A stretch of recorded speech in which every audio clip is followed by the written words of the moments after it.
ሰላም ቤተሰብ እንዴት ናችሁ? አለሁን እግዚአብሔር ይመስገን። እንግዲህ እንደተለመደው ዛሬ ደግሞ ኤችቲኤምኤል ታጎችን ሄዲንግ ታጎችን ነው የምንማረው። እንግዲህ ኤችቲኤምኤል ሄዲንግ ታግ ማለት የተለያዩ ቴክስቶች የተለያየ ሳይዝ እንዲኖራቸው ትልቅነትና ትንሽነት ማለት ነው። የተለያዩ ሳይዝ እንዲኖራቸው የምናደርግበት ታጎች ናቸው ማለት ነው። እንግዲህ ኤችቲኤምኤል ውስጥ ታግ ማለት አንድ ነገር ለማድረግ በአጭሩ የምንጠቀምባቸው ቃላት ናቸው። እንግዲህ እነዚህ ቃላቶች የት ነው መጠቀም ያለብን? ቦዲ ውስጥ፣ ሄዲንግ ውስጥ የተለያዩ ቦታዎች ልንጠቀማቸው እንችላለን። እንግዲህ እዚህ ጋር እንደምትመለከቱት ሄዲንግ ዋን ወይም ትልቁን የኤችቲኤምኤል ቴክስት ለመጠቀም አሁን ይሄንን ማለት ነው። ይኸው እዚህ ጋር አሁን ይሄ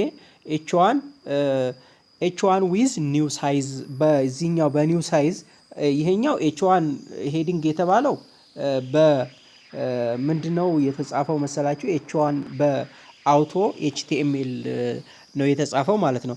ይሄ ግን ስታይል ወይም ካስኬዲንግ ስታይል ሺት የሚባል ሲኤስኤስ ተጠቅሞ አሁን ለምሳሌ እቺ በቀይ የተጻፈችው ፎንት ሳይዝ የምትለው እሷ 50 ፒክስል አድርጓታል።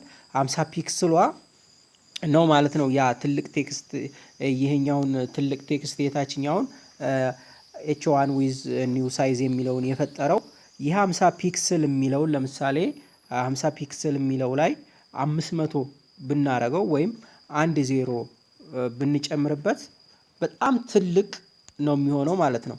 እሱን እንግዲህ ውጤቱን ማየት እንችላለን። አሁን እስኪ እንደገና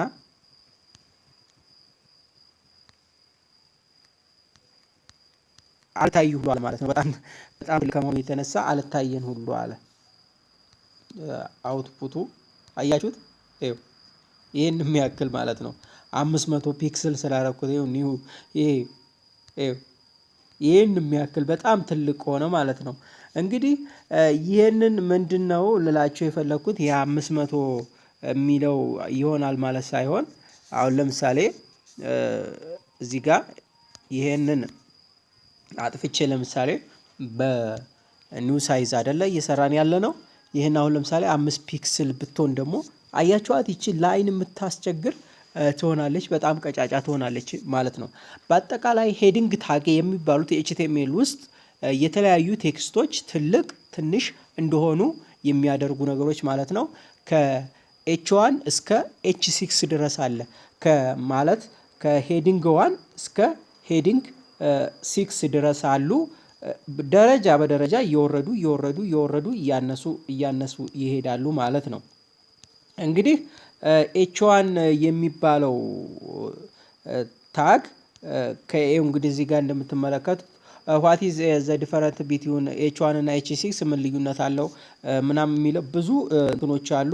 እሱን ቀስ እያልን የምንማር ይሆናል።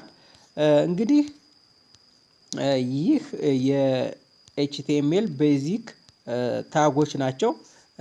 መሰረታዊ የሆኑ የኤችቲኤምኤል ታጎች ናቸው። እንግዲህ ሌላ ተጨማሪ ለማየት ያክል ኤችቲኤምኤል ፒ ታግ እናያለን ወይም ፓራግራፍ እናያለን። ይህ እንግዲህ እንደምትመለከቷት አሁን ይቺ እዚህ ጋር ኮምፒውተር ሳይንስ ፖርታል ፎር ጊክስ ብሎ እንትን የሚለው ይሄኛው ምንድነው? ፓራግራፍ ነው ማለት ነው። ኤች2 ደግሞ ጊክስ ፎር ጊክስ ቴክስቱ ኤች2 ብሎ የጻፈው ከፓራግራፍ የሆነ ቦልድ ትልቅ እንዲሆን ይፈልጋል ማለት ነው። ከፍ ያለ እንዲሆን። አሁን እዚህ ጋር ለምሳሌ እዚህ ጋር አሁን ይሄን እንደዚህ አድርገን አውትፑቱን ብንመለከተው አያችሁት? ይሄ ጊክስ ፎር ጊክስ የሚለው ኤች2 ስለሆነ ትልቅ ሳይዝ ይኖረዋል። የኮምፒውተር ሳይንስ የሚለው ደግሞ በፒታግ ስለሆነ የተጻፈው እንደ ፓራግራፍ ኖርማል ይጻፋል ማለት ነው። በአጠቃላይ ስለ ዌብሳይት እንዴት ዲዛይን መደረግ እንዳለበት እና እንዴት ዲዛይን ማድረግ እንደምንችል እንማራለን። ይህን ቪዲዮ እያያችሁ ማንኛውም ጥያቄ ከተፈጠረባችሁ ኮሜንት ላይ መጻፍ ትችላላችሁ። እኔ ወዲያው አይቼ መልስ እሰጣለሁ ማለት ነው። በተረፈ ይህን የዩቲዩብ አካውንት ላይክ፣ ሼር፣ ሰብስክራይብ ማድረጋችሁ እንዳትረሱ እላለሁ። አመሰግናለሁ።